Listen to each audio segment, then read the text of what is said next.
कांग्रेस में इस वक्त खुशी की लहर है क्योंकि कांग्रेस ने कर्नाटक में प्रचंड जीत हासिल की है। अब से कुछ ही देर में प्रेस कॉन्फ्रेंस 3 बड़े चेहरों की तरफ से होने वाली है। कर्नाटका की इस जीत पर बेंगलुरु में कांग्रेस दफ्तर पहुंच चुके हैं मल्लिकार्जुन खड़गे और डीके शिवकुमार भी।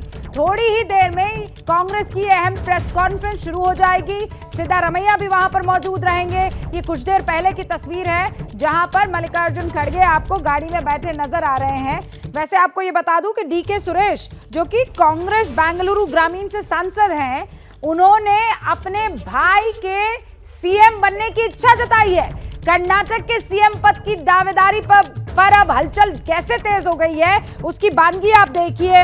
डीके सुरेश कांग्रेस के सांसद हैं। बेंगलुरु ग्रामीण से इकलौती सीट है कांग्रेस के पास।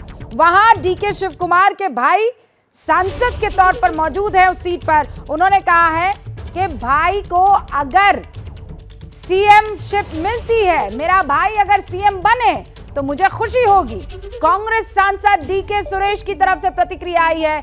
इस वक्त आप देखिए डीके शिवकुमार के जितने भी 7 लोग हैं, उन्होंने उनके नाम को प्रबल तौर पर आगे रखने की शुरुआत कर दी है। प्रदीप जी, पोजीशनिंग शुरू कर दी है और देखिए ये चुनाव के दौरान भी बड़ा स्पष्ट हो गया था।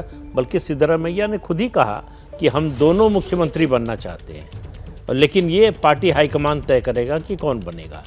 तो जो एम्बिशन है वो कहीं छिपा हुआ नहीं है, बड़ा स्पष्ट रूप से है। आप नरेश अरोड़ा से बात कर रही थी, उन्होंने अब उससे ज़्यादा तो वो कुछ कह ही नहीं सकते थे कि अब समय आ गया है कि वो विधायक और मंत्री से आगे जाएं और प्रदेश का नेतृत्व करें। तो इसका मतलब सीधा था कि मुख्यमंत्री बनना चाहते हैं, इतना सेक्रीफाइस किया है, इतना सफ़र किया है, तो उसका उनको इनाम मिलना चाहिए। और हमारे साथ जेडीएस प्रवक्ता भी काफी देर से जुड़े हुए हैं, सतगौड़ा पाटिल जी। सतगौड़ा पाटिल जी, इस वक्त आपकी पार्टी की टैली मैं देख रही हूँ 37 से सीधे लुढ़ककर आप 20 पर आ गए हैं और आपको बाकायदा मेरे ख्याल से 5% का नुकसान हुआ है वोट शेयर में। और इस वक्त आप ये देखिए, तस्वीरें भी मैं दर्शकों को दिखा देना चाहती हूँ।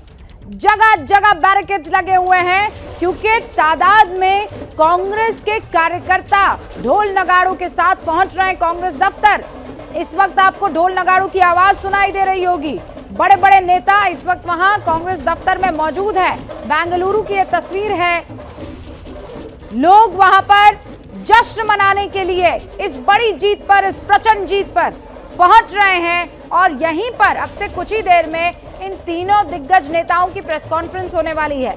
इन्हीं तस्वीरों के साथ सतगौड़ा जी, जरा मुझे बताइए, सबसे ज्यादा नुकसान अगर किसी को हुआ है तो वो जेडीएस को हुआ है।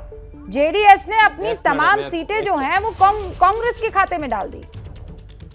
यस, एक्चुअली 2018 का विधानसभा का चुनाव हम देखे तो हमारा पार्टी ने 17% वोट लिया था। इस वक्त इस बार इलेक्शन में 12% वोट लिया है।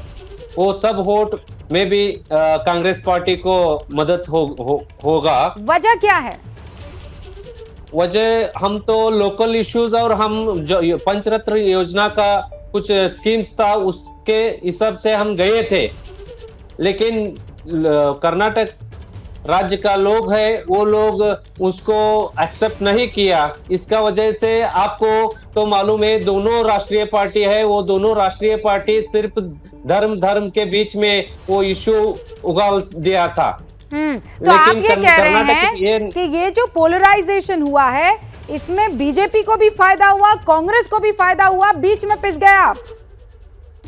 Yes yes yes, definitely. क्या मजबूरी है मेरी, बताइए। मैं अभी आपको बताती हूँ कि मैंने ओए होए होए होए नमकीन के चटकारे लेते हुए टकटकी मार के डिबेट शो को पॉज रिपीट कर करके देख रहे हैं जोगिंदर जी। इनकी तरह आप भी देखें अपनी फेवरेट डिबेट्स को रिपीट कर और डाउनलोड कीजिए एबीपी लाइव ऐप अपने स्मार्ट टीवी पर।